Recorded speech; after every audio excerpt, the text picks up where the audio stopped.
Your daughter needs a home, and my heart needs you, too, the cowboy whispered. Before we begin, take a moment to comment your city. Where are you watching from today? And when the story ends, don't forget to rate it from 0 to 10.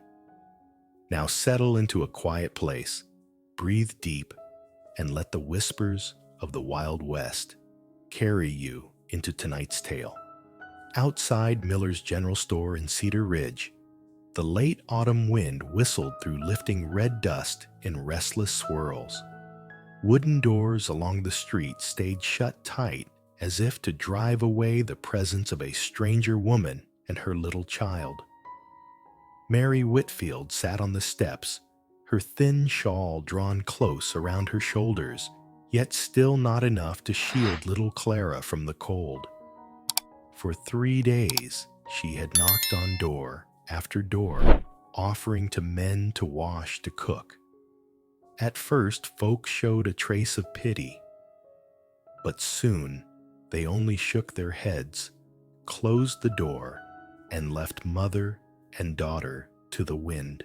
Clara pressed her head against her mother's chest, her small hands clutching the frayed edge of Mary's dress. Her voice trembled weak and cutting like a blade straight into the heart. "Mama, I'm hungry." Mary bit her lip, swallowing down the sob that rose in her throat. Her thin fingers smoothed back her daughter's tangled hair, trying to soothe, though inside she felt nothing but emptiness and fear. The last coins in her pocket had been spent the day before.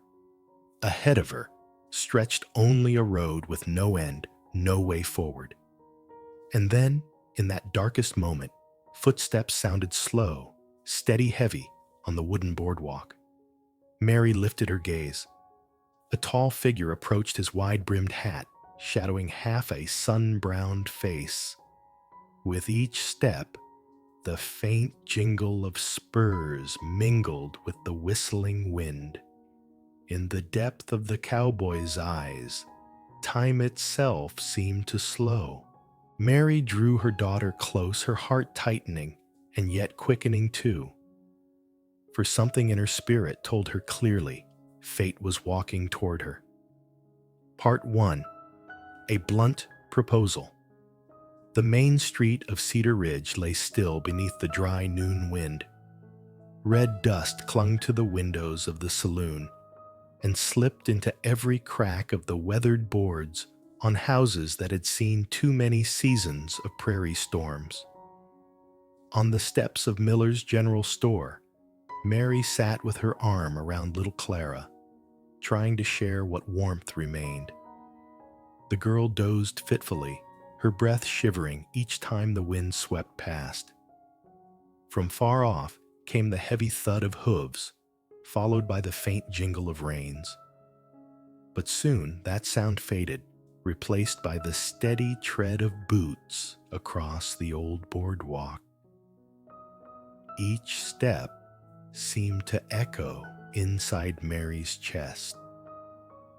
She lifted her head.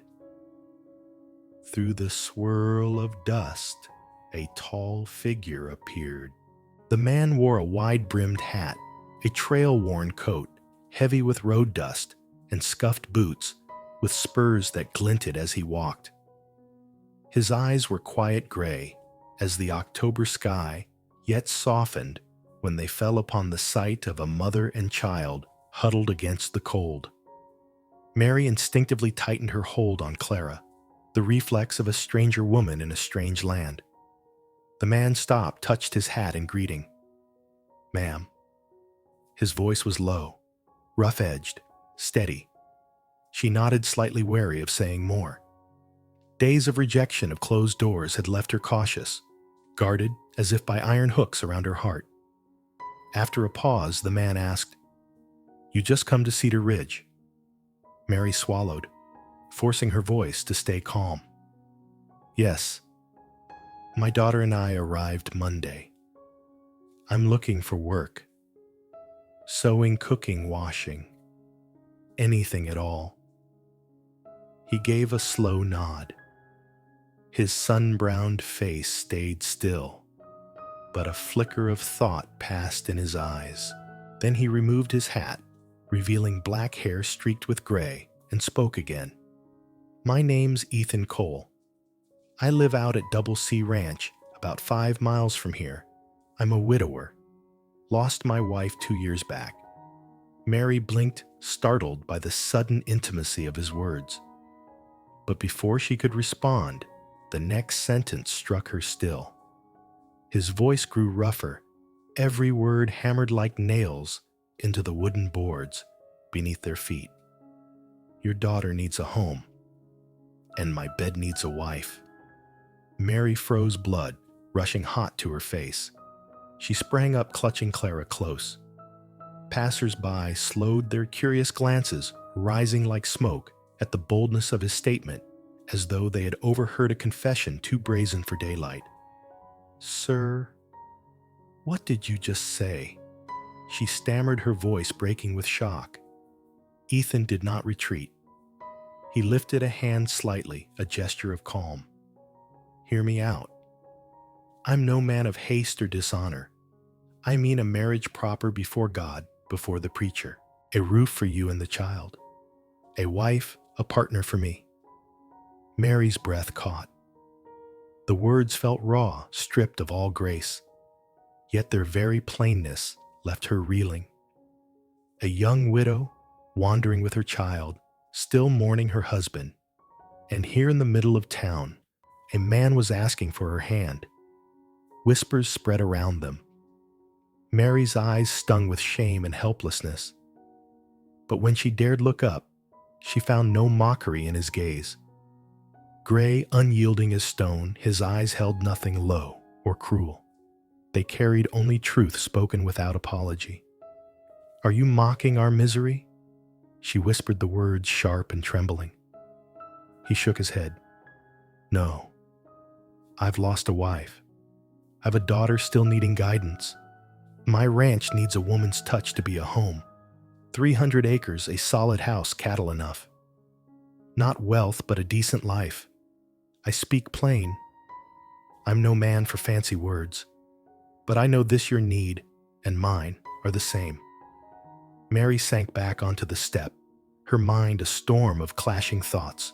Her heart pounded with anger, confusion, and beneath it a quieter beat, whispering of a chance she had never expected. Clara lifted her small face, her clear eyes fixed on Ethan. "Sir, is it true you have a house with a fire, like Mama says?" Slowly, Ethan nodded, his features softening. "Yes, little one. A fire bigger than your mama's arms can hold, and a kitchen wide enough for baking bread." Mary held her daughter tight, tears rising. The hopelessness of the past 3 days collided with a fragile spark of hope reflected in Clara's eyes. From his vest, Ethan drew a few shining coins and placed them firmly into Mary's hand. "Take her into Murphy's. Get the child a hot bowl of soup. I'll be here loading the wagon. If you wish, in an hour, I'll take you to see the ranch. No binding words, no force. Just to see." Her hand trembled as she tried to give the coins back, but his sun-darkened hand closed over hers with quiet strength. "Keep it. Not charity, an invitation to begin a conversation." The words clenched around Mary's heart. Never had she heard anything so blunt, yet never had she seen eyes so steady. Ethan set his hat back unturned and walked away. His spurs chimed with each step until his figure vanished past the storefront. Mary looked down at the coins, cold against her skin, yet burning hot as though they carried fire. In the evening wind, her heart thundered, wild, torn between fear and a strange rising flame. Could it be that here in this dusty town, fate had truly come knocking part two, a warm meal? The wooden door of Murphy's Cafe creaked as Mary pushed it open. The scent of beef stew onions sizzling in butter and fresh bread spilled out, wrapping mother and child in a sudden wave of comfort. After 3 long days of nothing but water and crumbs of dry bread, the fragrance made Clara's stomach growl so loudly she looked up at her mother with wide, shining blue eyes, half pleading, half in wonder.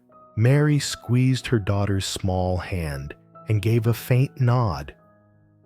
In her other palm, the silver coins Ethan had pressed into her fingers still seemed to carry the imprint of his rough hand. She trembled at the thought of accepting help, but her pride was no match for the whisper in her heart, the small, aching voice of her child. "Mama, I'm hungry." Inside, a few cowboys lounged around wooden tables, their coats draped over chairs, golden beer foaming in their mugs. They glanced briefly at the mother and child, then turned back to their talk. A woman approached, perhaps in her 40s, with a round face and hair tied neatly back. She was a widow, too, if the plain gold band on her finger meant anything. "Table for 2, she asked. Her voice was rough, but not unkind. Mary nodded, guiding Clara onto the bench by the wall, where a hanging oil lamp cast a soft amber glow. Clara could hardly sit still, her gaze darting toward every tray of steaming dishes that passed by. "1 bowl of soup and bread, please," Mary whispered, her voice breaking with emotion. The woman caught sight of the coins clenched tight in Mary's hand and gave a short nod. "I'll bring a little milk as well. The child needs her strength." Moments later, steam curled from a heavy clay bowl placed before them. The rich smell of beef simmered with vegetables filled the air. Clara's eyes widened, her small hands trembling as they gripped the spoon. "Go on, sweetheart," Mary murmured. Her voice cracked as if something inside her had splintered. Clara lifted a spoonful blew on it with puffed cheeks and took a sip. Heat flushed across her face, and her eyes lit up like lanterns. In no time, soft little slurps echoed from her corner of the table. Mary watched her throat tight. All the rejection, all the weary nights of wandering, suddenly they melted into hot tears she wiped away before Clara could see. "It's so good, Mama," the little girl whispered, her lips shining with broth crumbs of bread clinging to her chin. At last Mary smiled. For the first time in days, her lips curved with something more than sorrow. She took a slow spoonful herself, letting the savory warmth spread through her hollow body, soothing even the torn edges of her soul. From a corner came the soft notes of a harmonica played by a young drifter. The tune was wistful, yet gentle, like the prairie wind whispering through tall grass. Music, the scent of stew, Clara's quiet giggles. It all felt like a doorway out of a long nightmare. Mary's shoulders eased. Her clenched hands opened. For the first time in so long, she let herself exhale eyelids heavy, soaking in a fragile peace. The serving woman returned with a small glass of milk. Clara held it with both hands as if cradling a treasure, her eyes glowing. Watching her, Mary's heart warmed. She whispered, under her breath, words meant only for herself, "Thank you, Ethan Cole." Through the misted window, she glimpsed him still outside, steady at his wagon, stacking sacks of flour and crates of supplies. Broad-backed, sure-handed a man accustomed to work. It struck her as strange how a stranger could arrive at just the moment she was about to give up offering his hand without hesitation. Clara finished nearly all of her soup before nestling against her mother's shoulder. Breath soft and even. Mary pressed a tender kiss to her daughter's hair, still scented faintly of kitchen smoke and onions. Inside her chest, a fragile light flickered small. but enough to warm the darkest corners. She knew this moment was only temporary, yet it was enough to make her weary heart beat again. And outside in the restless wind sweeping through town, it felt as though some faint promise lingered, whispering that a new chapter might just be waiting. Part 3. On the ranch wagon. The Texas prairie stretched beneath the glow of sunset, the sky brushed in honeyed gold and streaks of red-orange. Wisps of cloud drifted like threads of wool, teased out across a giant loom. Ethan Cole's wagon creaked along the rutted dirt road, its wheels grinding through fine dust with a low, steady rhythm. Mary sat beside him, Clara curled in her lap. The child had fallen asleep, her head resting against her mother's knee, her breathing soft, and even after a full meal. With each jolt of the wagon, her tangled blonde hair shimmered faintly in the last light of the day. Mary glanced at the man holding the reins. Ethan said nothing, his gaze fixed on the endless trail ahead. His calloused hands gripped the leather straps with practiced ease, steady, sure, as if guiding horses was not a task, but part of who he was. Now and then, the faint clink of his spurs rang against the wooden seat, mingling with the horse's snorts and the crunch of wheels and old familiar music of the West. The silence pressed heavy on Mary's chest. At last, she whispered, her voice hardly rising above the wind. "Aren't you afraid of what people might say about what you told me back in town?" Ethan lifted his hat slightly, his gray eyes catching the last fire of sunset. He exhaled long and low. "Out here, everyone's got something worth whispering about. I've no time to trouble over it." Mary fell quiet. The answer was so plain, so blunt, it unsettled her more than she expected. The wagon jolted down a slope. Clara stirred, then drifted back into sleep. Mary tugged the shawl over her daughter's chest, watching each small breath. "Family," Mary murmured, almost to herself. "I thought it was something that couldn't break. Until my husband died. Until his creditors came calling." Her voice cracked. "Now I have only Clara. And yet, sometimes I fear even she is slipping from my grasp." Ethan's hands tightened on the reins. For a moment, silence lingered. Then he spoke, his voice low and firm. "Family isn't just blood. It's where someone chooses to stand by you, even when the storm comes." Mary turned to him, startled. His words, so plain, struck like a stake driven deep in the earth. "And for you, what is family?" she asked, her dark eyes wary, yet aching for the answer. Ethan's gaze stayed on the road. "It's a table with someone sitting across from you, children's laughter running along the porch, a fire that never goes out. I had all of that, until sickness took my wife and my youngest." His voice rasped. "Since then, it's been only me and Sarah. But a table set for two still feels too empty." Mary's throat closed.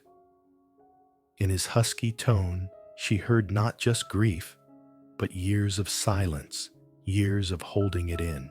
She pictured a wide house grown cold, a fire flickering, but never warm enough. "Did you ever think of finding another wife? In a more ordinary way?" she asked softly. Ethan gave a faint, humorless smile. "There's nothing ordinary in this land. Folks send for mail-order brides. Others marry just to have another pair of hands on the ranch. Me, I'd rather face it plain. I need a partner. Sarah needs a mother. And you?" He hesitated, then turned to meet Mary's eyes for the first time. "You need a place where your girl can grow safe." His look shook her to the core. It wasn't flirtation nor deceit, just truth, bare and undeniable. The evening wind swept across the plains, carrying the smell of earth and pine from distant groves. Mary's loose hair lifted with it, and for a moment she felt herself standing at a crossroads behind her, a past dark and broken. Before her, a door flung open, unexpected, unfamiliar. "You're not afraid. I might walk away." After knowing everything, she asked, her voice thin as the breeze. Ethan steadied the reins as the wagon lurched over a rut. The horses whickered, then settled into rhythm. His reply came calm and sure. "If you go, I'll take you back to town safe." But I believe this, when a woman can sit in silence, her chin still lifted, even in hardship. That's not a woman I'm willing to let pass me by. Mary turned toward the horizon fields, glowing gold beneath the fading sun. Inside, her fear and hope collided so fiercely, she could scarcely tell them apart. Clara sighed in her sleep, her small hand clutching tight to her mother's skirt. That gentle grasp anchored Mary to the present. She kissed her child's hair eyes damp. Family. Perhaps it wasn't the place you were born into. Perhaps it was the place someone chose to stay. The wagon rolled on hooves, striking steady against the red dust road. In the distance, thin smoke curled skyward from a rooftop. Mary squinted to see clearer. Ethan lifted a hand, pointing. There, Double C Ranch, the place I hope might become home for the three of us. Mary swallowed hard, her chest aching. In that moment, words failed her. All she could do was hold Clara tighter, as if trying to imagine a future she had never dared dream. Part 4. Meeting Sarah. The last light of day poured across the Texas prairie, golden as honey spilled over tall grass. Ethan's wagon slowed as it neared a long fence of fresh-hewn pine, the wood still carrying the sharp scent of resin. Before Mary rose a 2-story house, simple but solid, with a thin ribbon of smoke curling from the chimney, as if the home itself had been waiting to welcome them. Clara stirred awake, rubbing her eyes, her lips parting in a drowsy whisper. "Mama, is this a real house?" Mary pulled her close, her throat too tight to answer. Before she could gather words, the front door swung wide with a hollow thud, and from the shadowed hall, a small figure darted out.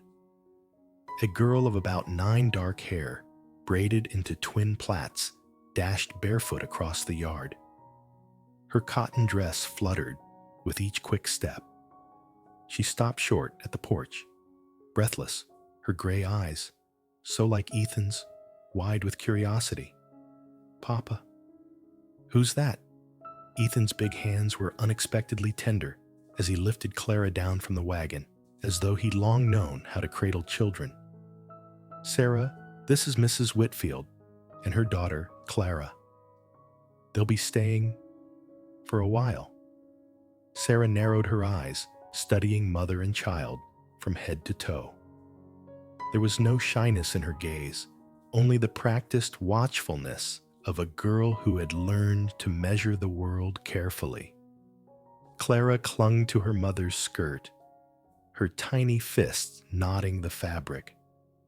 But Sarah stepped forward, tilting her head, and a small smile bloomed on her lips.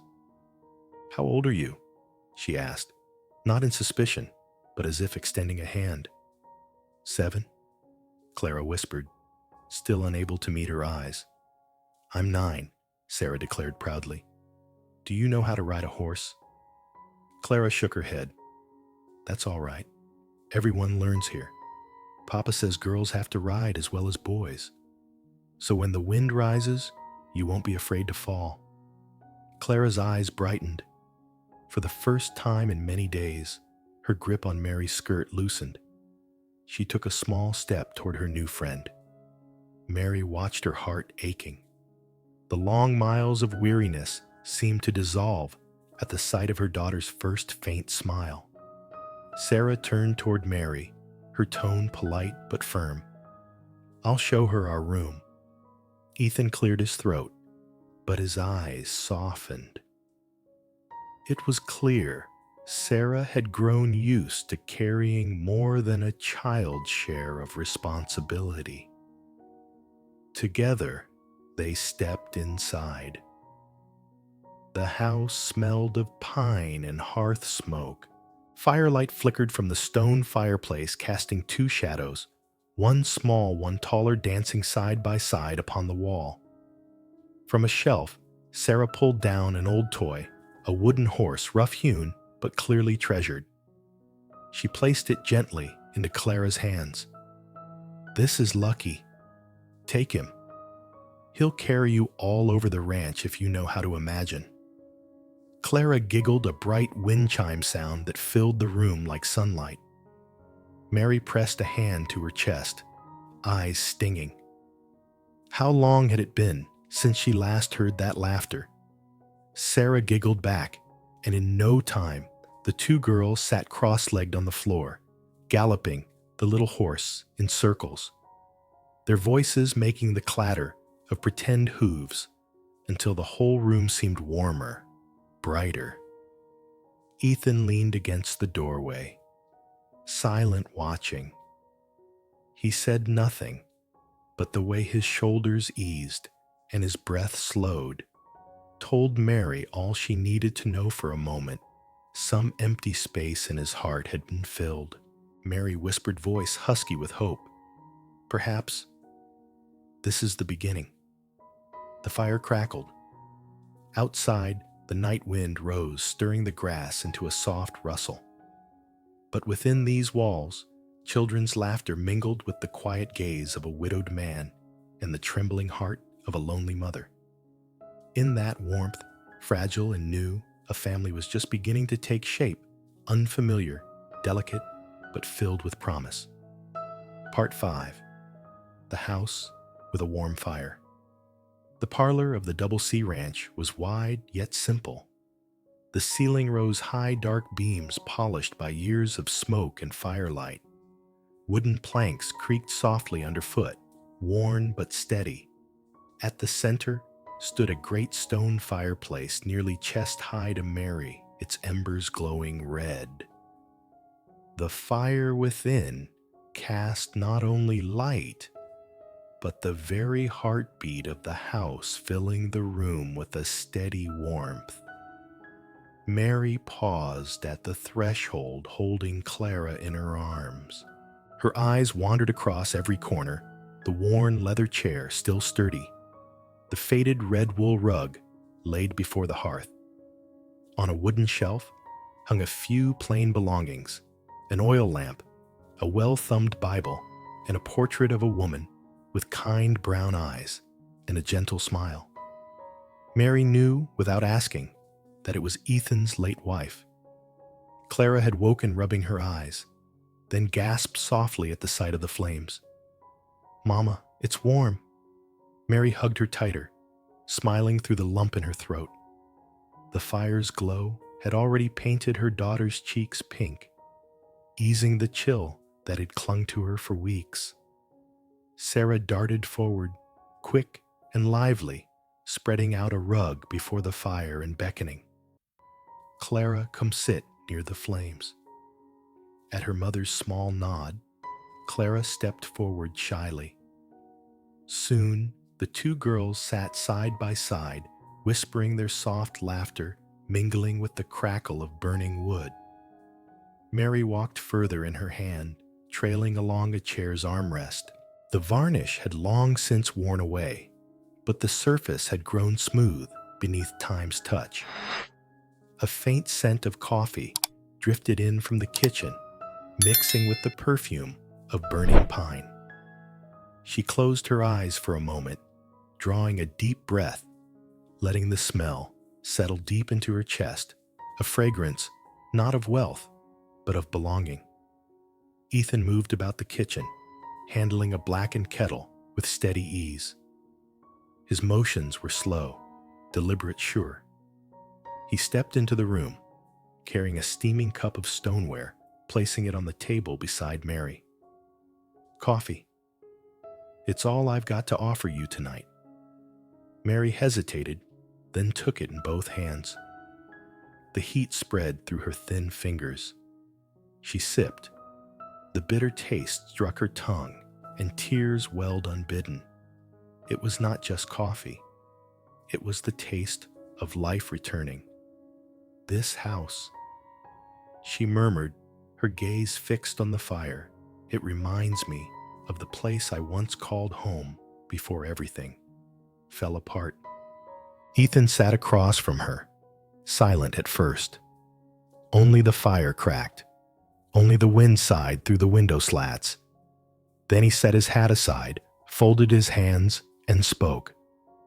"Home isn't always walls and roof," he said, his voice low and rough.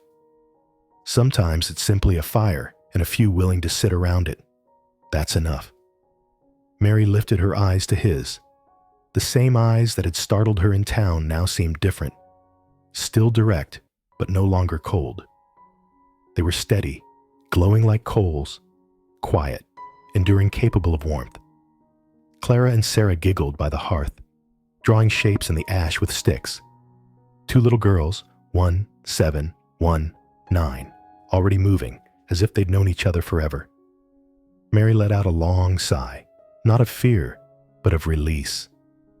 Her chest felt lighter, her shoulders less burdened. For a fleeting moment, she imagined the future Clara, running with Sarah in the yard, the sound of hooves echoing from the pasture, Ethan mending a saddle beneath the porch, supper laid out with 4 places around this fire. Perhaps this truly could become home. Ethan glanced from the girls to Mary, giving a faint nod, as though he had read her thoughts. "This fire's never gone out since Margaret," he faltered, his voice catching. "Since she passed. I kept it burning, not just to chase off the cold, but so Sarah would never forget. This house still holds warmth." Mary pressed her lips tight. She understood. He wasn't speaking only of wood and flame, but of memory and hope. And now, in this warmth, she felt both herself and Clara being drawn into its circle. Clara turned, holding up the little wooden horse. Her eyes shone. "Mama Sarah says Lucky will carry me all over the ranch." Mary laughed, a soft, clear laugh she hadn't heard from herself in so long. She sat down and gathered both girls in her arms, lifting her eyes toward Ethan. He met her with a quiet nod, his gaze carrying a wordless promise, steady and sure. Night fell. Outside, the wind moaned across the trees. But inside the ranch house, the fire glowed. Bright children's laughter filled the air cup set softly on the table, and across the fire 2 souls who had lost everything shared a glance of fragile hope. Mary leaned back into the wooden chair, eyelids heavy. For the first time in many wandering days, she allowed herself to believe home was real. And this fire was not only warming the house, but slowly healing her heart. Part 6. The Past Revealed. The kitchen of the Double C Ranch glowed with a gentle amber light, cast by the oil lamp hanging above. It was not a strong light, just enough to push back the shadows crowding the wooden walls. Yet in its weakness, the room felt closer, warmer. Mary sat at the long wooden table, her fingers brushing across its scarred surface, knife marks, scorch patches, dents from years gone by. Each mark was a story, each blemish a memory of meals once shared. From the little room beyond, the sound of Clara's and Sarah's breathing drifted through the crack of the door, steady, even like a lullaby humming in the night. Ethan poured coffee from the old iron pot into 2 stone cups. He slid one toward Mary's steam, fogging the window behind him. Then he sat opposite his back, straight, his hands clasped, as though he had to summon strength before he spoke. For a long while only the wind whispered through the cracks, and the firewood crackled softly in the stove. At last his voice came low and rough. "Perhaps. You ought to know. I'm no storyteller, but if you're to stay even another day, this can't be hidden." Mary lifted her eyes. The lamplight deepened the lines on his face, throwing shadows into the grooves, setting a glint in his gray eyes, something hard, and yet something fragile. "Margaret, my wife, passed 3 years ago, along with our youngest boy." He paused, swallowing his hand, trembling faintly on the table. Fever swept through town. In the morning, she was singing lullabies. By nightfall, they were both gone. The room sank into silence. Mary gripped her cup tighter, the heat burning her palm while her heart turned cold. His words were too real, too bare. Ethan drew a breath heavy, as though he carried the sky upon his shoulders. I buried them beneath the birch tree out back. Since then, it's just been me and Sarah. This table, it hasn't felt full since. Always one chair empty. Always that hollow space staring back. Mary's throat closed. His eyes held no tears, but the sorrow carved into them was as permanent as stone. "Sarah tries to be strong," he went on, voice husky. "But sometimes I hear her weeping in her room. She asks why God would take both mother and brother in the same day. I have no answer." Mary reached across the table, her fingertip brushing lightly against his knuckles. A small gesture, but it was a bridge, threading one loneliness to another. "I know," she whispered. "I lost everything too. No one told me how to go on. They only expected me to endure. And I did. For my daughter. But sometimes, enduring isn't enough. Sometimes, a person just needs someone to sit beside them." Ethan raised his eyes. For the first time, a softer light flickered there, not from fire or lamp, but from recognition. From knowing the soul across from him carried the same hollow ache. "You're right," he said quietly. "Someone to sit beside you. Not to fill the emptiness, but so you don't face it alone." Tears welled in Mary's eyes, spilling before she could stop them. She turned quickly, wiping them away, but the lamplight still caught the glimmer of each drop. Ethan said no more. His silence was not heavy. It settled over the room like a warm quilt, allowing sorrow to remain, yet softening its edge with shared understanding. Clara stirred. In the next room, the door creaked softly. Mary lifted her gaze, eyes still red. "I've kept going because of her. But truth is, most days I've only been running." Ethan nodded, his eyes fixed on the lamp's flame. "We're all running, Mary, but maybe it's time to stop, to build a new home." The words struck her heart like a hammer ringing in the hollow place within. She clutched her cup tighter, letting the heat soak into her skin, and thought perhaps safety is not found in fleeing, but in finding someone willing to sit beside you, even in the dark. Outside, the wind howled long and low. But inside that kitchen, the oil lamp burned steady like a small sun, and 2 souls who had lost everything found each other, not with grand vows or promises, but with scars laid bare and understanding quietly shared. Part 7. Sunrise on the ranch. Dawn settled over the Double C Ranch like a veil of rose-colored silk spread across the prairie. A few pale stars still lingered in the fading night, but the new blush of morning swept over the fields tinting every blade of tall grass with tender light.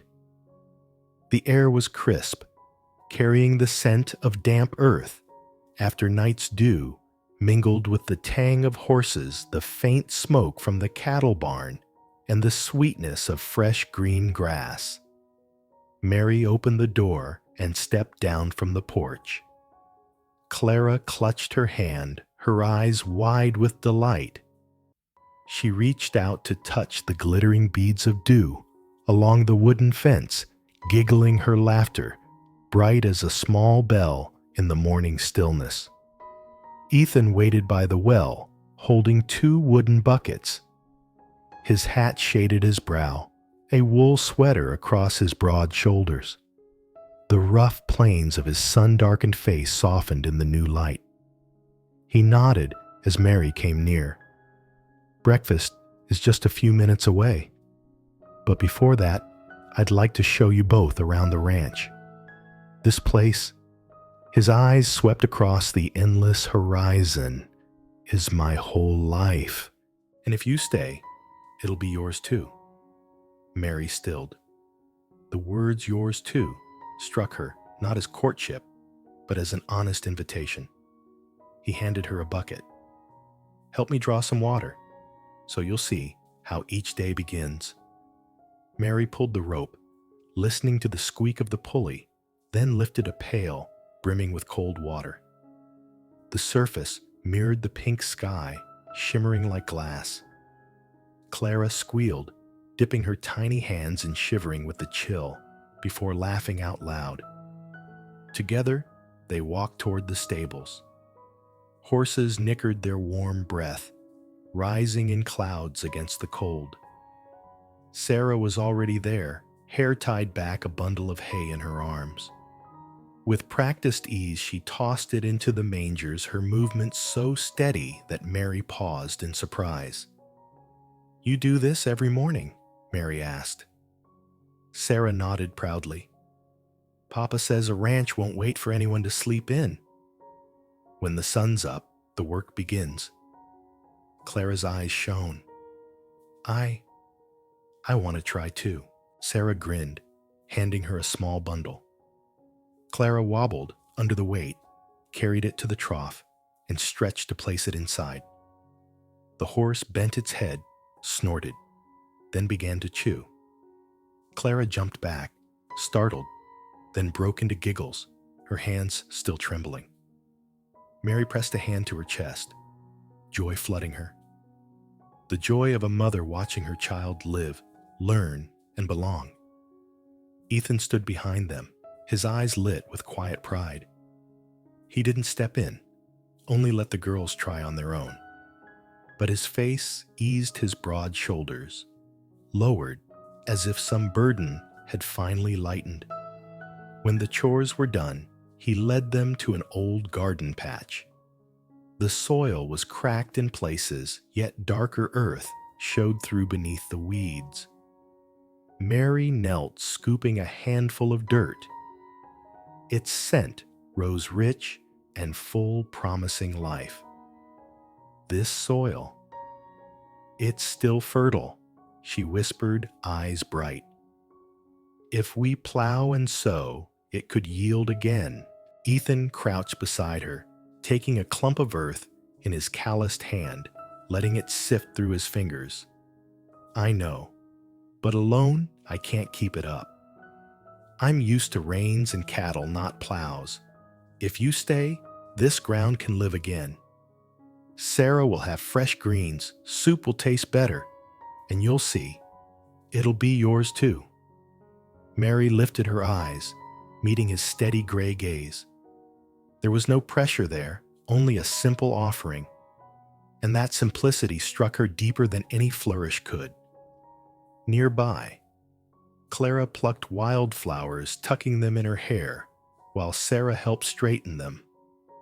Their laughter rang out, mingling with the rooster's crow and the distant low of cattle. The whole ranch seemed to awaken to the music of life. Mary knelt down, touching Clara's little dirt-stained hand. The child clung back firm and sure. In that moment, Mary knew her daughter was not just surviving anymore. She was stepping into a future. Behind them, Ethan's gaze followed, then lifted toward the wide fields. His voice dropped quiet as a vow to the land itself. A home begins with soil that's planted, and with hands willing to keep it alive. Mary heard, and her heart tightened, yet it blossomed too, with a hope she had not felt in years. That morning, the rose light did more than cover the prairie. It touched her heart, planting the very first seeds of belief. Part 8, The Past, catches up. Noon blazed down on the Double C Ranch, sunlight flashing across the yard like the edge of a knife. The air rang with the cluck of hens, the lowing of cattle, and the steady hammering from the horse barn. Mary had just laid out a bundle of greens for lunch when the sound of pounding hooves broke the rhythm, fast, relentless, like drums rolling across the prairie. Clara darted to the porch, her eyes bright with excitement. "Mama, someone's coming." But Ethan, repairing the fence by the gate, froze. His face darkened, shoulders tightening. He set the hammer aside, fists clenching, as his gaze fixed on the dust rising far down the road. 4 riders thundered in dust, swirling thick around them. They didn't look like visitors. Long coats, pistols slung low, eyes sharp as blades. At their head rode a tall, gaunt man with a hollow face and a crooked smile, Jake Morrison. Mary stepped onto the porch, clutching Clara close. Her heart thudded wild, her knees nearly giving way. Blood iced in her veins at the sight of that sneer, the face of the man she had fled from in Colorado. Jake yanked his reins. His horse reared, screaming into the air. He leaned forward, staring down at Ethan, who stood square in the yard. "Well, Cole," he drawled, his words heavy with smoke, "I hear you've taken in new company, and I think I recognize her." His eyes slid toward Mary. Her heart clenched. Clara buried her face in her skirt, pale as chalk. "Mary Whitfield," Jake hissed. "Thought you could outrun debt back in Colorado? Your husband's dead, but debt don't die. I've come to collect." Mary stumbled back, vision blurring with fear. Every nerve in her body screamed to collapse, but her arms tightened around Clara, holding her upright. Ethan stepped forward, voice low, calm, steady. "This woman and her daughter are under my roof. Her husband's debts are not your claim any longer." Jake barked a laugh, dry and cruel. "Cole, you're buying yourself trouble. You know who she is. She brings bad luck. Husband dead, debts unpaid, enemies behind her. And you want a piece of that?" Ethan didn't blink. "I know enough. And I'll say it plain, she and her child are safe here." The air grew thick, heavy. The wind carried only the bitter tang of dust.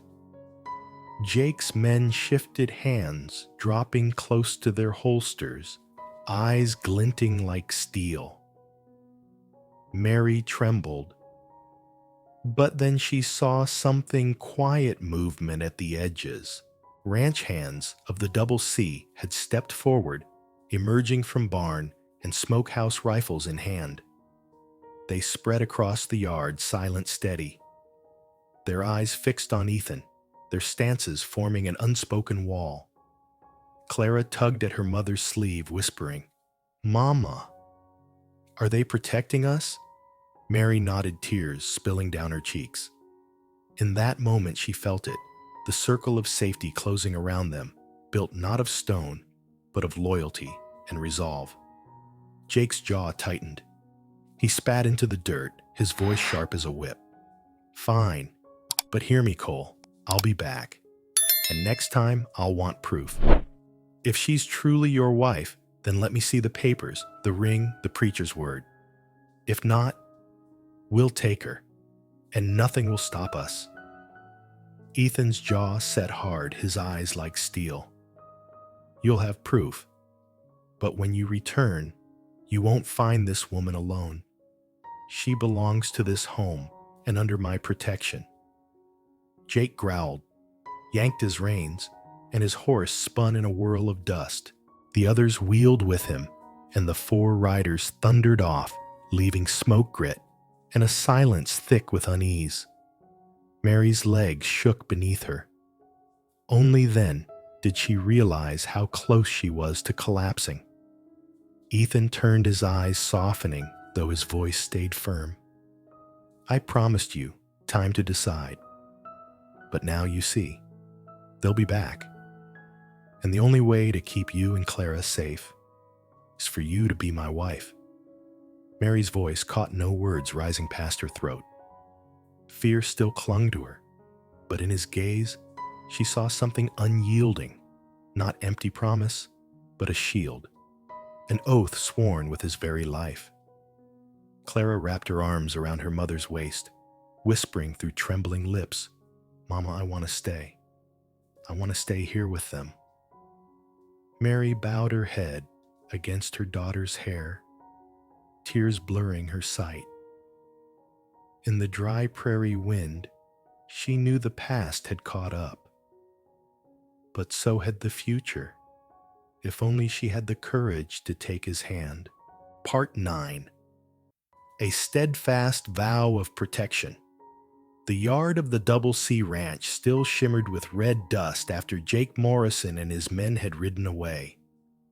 The late afternoon sun poured down in a sharp golden blaze, casting its glare across faces still taut with tension. The ranch hands stood in a line, rifles firm in their grip, eyes fixed on the gate as though to be certain no threat lingered in the settling haze. Mary stood on the porch, holding Clara tight against her chest. Her heart hammered, wildly cold sweat clinging to her back. She trembled like a leaf after storm winds, and if not for the weight of her daughter pressed to her, she might have fallen. Ethan stepped forward into the center of the yard, his back to Mary and Clara, his face toward the men of the ranch. His shadow stretched long on the dust, tall and unyielding, like a single pillar standing against the world. With steady hands, he lifted his hat, bearing dark hair streaked with gray. Then he turned, his gray eyes meeting Mary's. Eyes that only moments ago had been cold as steel, now glowed low and steady like embers in a hearth. "Mary," he said, his deep voice carrying across the yard. "I know I spoke bluntly before left you shaken. But before God, and before every man here, I must say it plain once more. From this moment on, you and your daughter are under my protection." Mary's breath caught. Each word struck the ground like heavy timbers building an unseen fence around her and Clara. Ethan turned back to the line of ranch hands, his voice rising firm as the crack of a rifle shot. "Listen well. This woman and her child are my family. From this day forward, any danger that comes for them comes for the Double C, and I will stand at the front. No man will move me from that place." A silence followed, thick, heavy. Then like a ripple across waterheads, nodded one by one. No words were needed. The grip of rifles, tightened jaws, set firm. A circle of loyalty had closed, encircling the house. Mary's arms wrapped tighter around Clara, tears spilling down her face. In all her years of wandering, of being turned away, never had anyone stood in broad daylight before every eye and declared she and her child were family. Clara lifted her small face, her voice trembling, but certain. "Mama, he won't let them take us." Mary bowed her head against her daughter's hair, a sob breaking free. "Yes, For the first time in years, she believed in safety. Ethan turned back, striding toward the porch. He stopped just a step away, not touching her, but lowering his voice so only she could hear. "Mary, I don't have fine words. I only know this starting today. I'll be the wall that shields you and Clara. And if the storm comes again, I won't let you fall."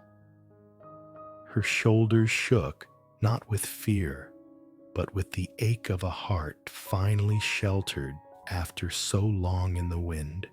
The last light of day fell over the two little girls sitting close together on the steps, their hair gilded in gold. Around the yard, the men slowly lowered their rifles, leading their horses back to the barn. The heavy air of danger began to lift, replaced by a steadier calm. Mary pressed a hand to her chest, feeling her heart beating strong. Ethan's words had not been a promise alone, they were a vow. And she knew once spoken by this man, the very land itself would bear witness.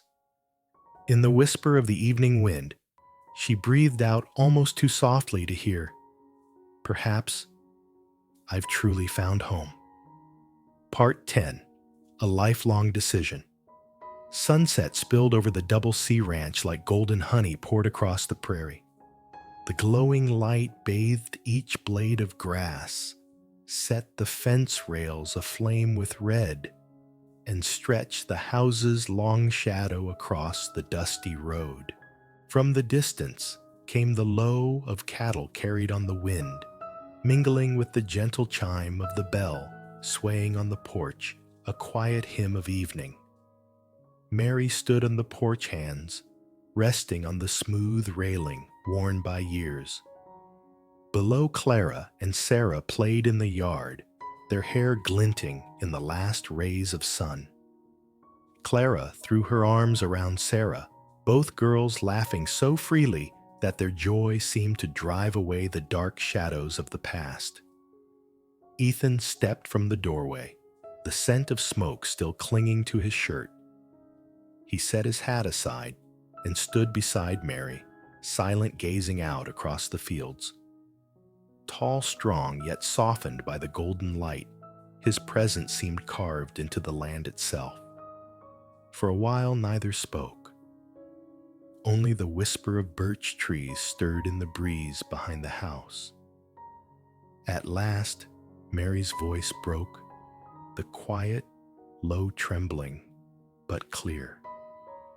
"I thought I would never call any place home again, but now, watching Clara laugh with Sarah, I know I cannot leave this place." Ethan turned his gray eyes steady, burning with resolve. "Mary, I cannot promise riches, but I can promise that under this roof, you and your daughter will never go hungry. And I will stand as the wall against every storm until my final breath." Mary met his gaze. In those eyes she saw the rawness of a man who had lost much, but also the steady fire that had refused to die, the fire now warming her and Clara. She drew a deep breath, letting the wind carry away what fear remained, and gave a small, certain nod. "Yes, I agree." In that moment, the wind seemed to still, the sunset flared brighter, and Mary's heart beat like galloping hooves across the prairie. Clara stopped playing, saw the smile shining in her mother's eyes, and squealed aloud. "Mama said yes, Mama's staying." She rushed to Sarah, hugging her tight, the two girls spinning in the yard, their laughter rising like music over the ranch. Ethan stood silent, his lips trembling faintly before he bowed his head. His voice came rough, husky. "Thank you, Mary. Not just for agreeing, but for trusting me." Mary clasped his hand, feeling the solid strength of it. "It isn't trust alone. It's seeing clearly. You are the only safe place Clara and I have ever known." The last glow of daylight melted into violet night, but on the porch of the Double C, A gentle light remained in children's laughter, in promises unspoken in the hearts of two souls who had once been broken and now had found one another. Mary looked through tears at Clara and Sarah twirling together. Beside her, Ethan stood tall, a sheltering roof of flesh and bone. And she knew this choice was no passing refuge. It was a choice for life. Night fell. The sky scattered with silver stars stretched like silk across the prairie. In the wooden house, the hearth glowed red, casting its warmth on the faces gathered around the table. Clara and Sarah chattered in a rush of stories, their laughter ringing over the room, drowning out the howl of the wind beyond. Mary sat with her hand resting in Ethan's, their eyes meeting. No words were needed, just a glance that carried all their trust. Ethan leaned closer, his voice low and warm. "I told you I'd keep the fire burning in this house, but now it's you and the children who are the true flame." Mary smiled, her eyes shining. After so many years lost, she knew at last she had found a home, not of wood and stone, but of love and shelter. Outside, the wind still swept the fence lines, but inside, no one trembled before the storm. A new family had been formed, simple but as steadfast as the western soil itself. And in the harsh frontier, love and protection remained the only true home. If this story touched your heart, leave a comment and rate it from 0 to 10. And don't forget to subscribe so you won't miss the next Wild West love story.